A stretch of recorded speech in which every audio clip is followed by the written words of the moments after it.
সুধী দর্শক শ্রোতা, আজ ৩রা ফেব্রুয়ারি ২০১০ বুধবার।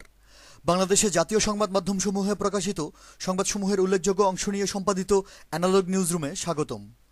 দেশব্যাপী আওয়ামী ছাত্রলীগের বেপরোয়া ভর্তি বাণিজ্য উপলক্ষে অশান্ত হয়ে উঠেছে দেশের বিভিন্ন শিক্ষা প্রতিষ্ঠান। ছাত্রলীগের অনৈতিক ভর্তি বাণিজ্যে সম্মতি না দেয়ায় ছাত্রলীগ ক্যাডাররা তৃতীয়বারের মতো রাজধানীর ঢাকা কলেজে স্নাতক শ্রেণীর ভর্তি কার্যক্রম বন্ধ করে দেওয়ার খবর ছেপেছে প্রথম আলো, যুগান্তর, আমার দেশ, জয় দিন, সমকাল এবং কালের কণ্ঠ। সর্বোচ্চ বিদ্যাপীঠ ঢাকা বিশ্ববিদ্যালয়ের স্যার এফ রহমান হলে একক আধিপত্য বিস্তারের সংঘাতে হল শাখা ছাত্রলীগ সভাপতি ও সাধারণ সম্পাদকের নেতৃত্বে মঙ্গলবার গভীর রাতে দফায় দফায় সংঘর্ষ, গোলাগুলি এবং বোমাবাজির ঘটনায় সাধারণ ছাত্রসহ উভয় গ্রুপের কমপক্ষে ২০ জন মারাত্মক আহত হওয়ার ছবিসহ সংবাদ এসেছে কালের কণ্ঠ, আমার দেশ, ইত্তেফাক, সমকাল, যুগান্তর, আমাদের সময়, নয়াদিগন্ত, জয় দিন এবং প্রথম আলোতে। ক্ষমতার দ্বন্দ্বে বরিশালের বাকেরগঞ্জে আওয়ামী লীগ ক্যাডাররা মহাজোট শরিক জাতীয় পার্টির মহাসচিবকে অবরুদ্ধ করে রাখার ঘটনায় সৃষ্ট উত্তেজনাকর পরিস্থিতিতে যে কোনো সময় বড় ধরনের রক্তক্ষয়ী সংঘর্ষের আশঙ্কায় খবর ছেপেছে যুগান্তর এবং নয়াদিগন্ত। জেলা শহর মুন্সিগঞ্জে আওয়ামী লীগের জেলা সভাপতির বাসভবনে ক্ষমতাসীন দলের লোকজন একটি দৈনিক পত্রিকার সাংবাদিককে বেধড়ক মারপিট করার সংবাদ ছেপেছে নয়াদিগন্ত এবং জয় দিন।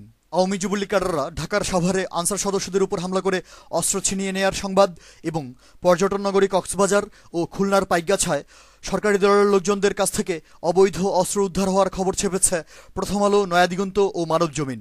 জেলা শহর ব্রাহ্মণবাড়িয়ায় সরকার সমর্থক ছাত্রলীগের বেপরোয়া টেন্ডার সন্ত্রাসের খবর এবং লক্ষ্মীপুর ও নীলফামারীতে ছাত্রলীগ ক্যাডাররা নিরীহ ব্যবসায়ী ও নির্বাচিত জনপ্রতিনিধিদের উপর হামলা করার সংবাদ ছেপেছে প্রথম আলো, ইত্তেফাক ও কালের কণ্ঠ। চট্টগ্রামে আওয়ামী সমর্থক স্বাধীনতা চিকিৎসক পরিষদের বেপরোয়া চাঁদাবাজি, নোয়াখালীতে যুবলীগ নেতাকর্মীদের বেপরোয়া দখলবাজি ও লুটপাটের সংবাদ এবং সিরাজগঞ্জে ক্ষমতাসীন লোকজনদের বাধায় একটি ধর্মীয় অনুষ্ঠান পণ্ড হয়ে যাওয়ার খবর ছেপেছে কালের কণ্ঠ, আমার দেশ, নয়াদিগন্ত ও প্রথম আলো। টেস্ট রিলিফের চালের ভাগবাটোয়ারাকে উপলক্ষ করে রাজশাহীতে ক্ষমতাসীন দলের দুই গ্রুপের সংঘর্ষে ২০ জন আহত হওয়ার খবর এবং ব্রাহ্মণবাড়িয়া, কক্সবাজার ও ভোলায় সরকারদলীয় লোকজনদের বেপরোয়া টেন্ডার সন্ত্রাসের সংবাদ ছেপেছে প্রথম আলো, কালের কণ্ঠ এবং সমকাল। রাজধানী ঢাকা, জেলা শহর কুমিল্লা এবং সীমান্ত জেলা চাঁপাইনবাবগঞ্জে বিপুল পরিমাণ প্রাণঘাতী ভারতীয় মাদকদ্রব্য উদ্ধার হওয়ার খবর এসেছে যুগান্তর, সমকাল, কালের কণ্ঠ এবং bdnews24.com-এ। বার্তা সংস্থা bdnews24.com এবং দৈনিক প্রথম আলো, সমকাল, আমাদের সময়, ইত্তেফাক ও যুগান্তরের নিউজ আপডেট হয়েছে ঢাকা বিশ্ববিদ্যালয়ে ছাত্রলীগের দুই গ্রুপের সংঘর্ষের ঘটনায় আহত একজন ছাত্রের মর্মান্তিক মৃত্যুর সংবাদ। এ প্রসঙ্গে বিস্তারিত জানতে চোখ রাখুন আমাদের পরবর্তী অ্যানালগ নিউজে।